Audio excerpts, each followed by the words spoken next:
ശ്ലീബാത്തോളിന്മേൽ താങ്ങി കോട്ടെ വിട്ടു പുറപ്പെട്ടാൻ നെടുവീർപ്പൊടു നിലവിളി കൂട്ടാൻ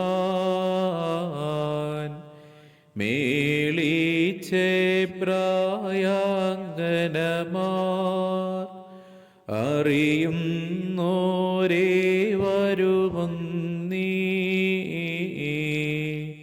ശകലത്തായി നിന്നാൾ ജനനീ ബഹുസങ്കടവും വ്യാകുലവും പൂണ്ടവൾ പ്രാവു സമം കേണു. നമ്മുടെ കർത്താവ് സിയോൻ കോട്ടയുടെ ഉള്ളിൽ നിന്ന് പുറപ്പെട്ടപ്പോൾ തന്റെ ശ്ലീബായെ തോളിൽ വഹിച്ചു.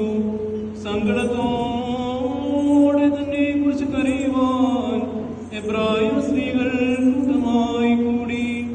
തന്റെ മാതാവും മകളെ അറിയുന്ന എല്ലാവരും ദൂരെ നിന്നു.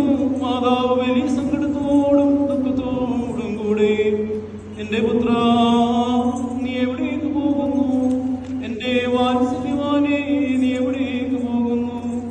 ഇവർ നിന്നെ എവിടേക്ക് കൂട്ടിക്കൊണ്ടു പോകുന്നു എന്ന് പ്രാവിനെ പോലെ കുറുകി കരയുവാൻ തുടങ്ങി.